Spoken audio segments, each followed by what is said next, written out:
గురువుగారు, దేహమే దేవాలయం అని అంటారు. అదే దేహంతో మనం ఆత్మ ప్రదక్షిణ చేస్తాం. ఈ ఆత్మ ప్రదక్షిణ యొక్క ప్రత్యేకత ఏమిటి? దేహమే దేవాలయం, జీవుడే సనాతన దైవం.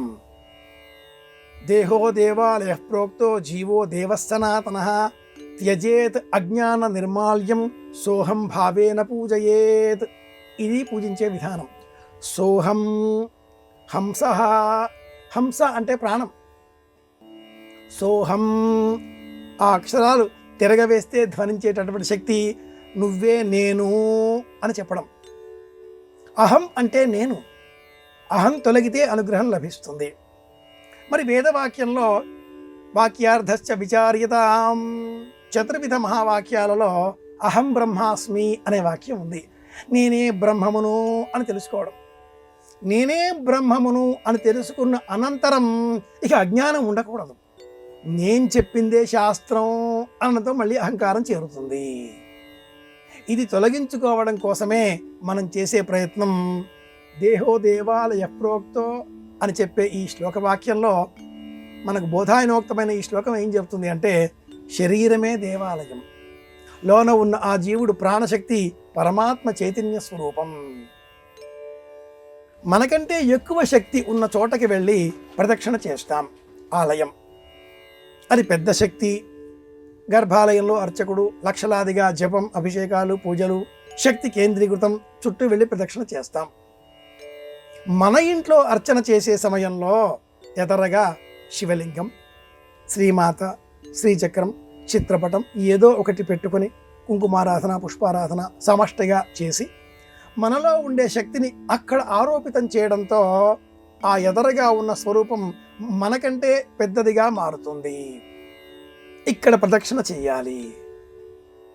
వరలక్ష్మి వ్రతంలో కూడా వ్రతం చివరలో 9 ప్రదక్షిణాలు, ఆ మధ్యలో మనం అర్చన చేసిన ఆ అమ్మవారు చుట్టూరా తిరగాలి అని ఉంటుంది. దేవాలయాలలో దేవాలయం చుట్టూరా ప్రదక్షిణలు చెయ్యాలి, ఆత్మ ప్రదక్షిణ చేయకూడదు. అగ్నిహోత్రం చేసే సమయంలో అగ్నిహోత్రం చుట్టూరా ప్రదక్షిణ చెయ్యాలి, ఆత్మ ప్రదక్షిణ చేయకూడదు. ఇంటిలో పూజాధికారులు, వ్రతాదులు చేసిన సమయంలో ఎదరగా ఉండే అర్చామూర్తి చుట్టూరా తిరిగే అవకాశం ఉంటే చెయ్యాలి. లేని ఎడల ఆ అర్చనలో ఒక నాణ్యం, ఒక చిన్న ప్రతిమ ఏర్పాటు చేసుకుంటాం.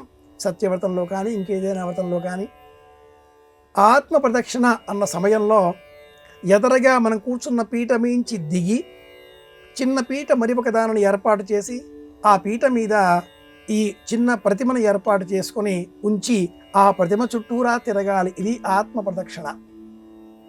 లేదా సంధ్యావందనాదిగాదులు చేసేటటువంటి అర్హత గలవారు వారి చుట్టూ వారు ప్రదక్షిణ చేస్తారు. ఉద్యంతమస్తంజంతమాతిథ్యమభిధ్యాయన్ అని చెబుతారు. ఎదరగా ఏ దైవం లేదు. దేహమే దేవాలయం అని చెప్పే ఉపాసన సంధ్యోపాసన. అప్పుడు మాత్రమే వారు చేసేది మాత్రమే ఆత్మ ప్రదక్షిణ త్రయం.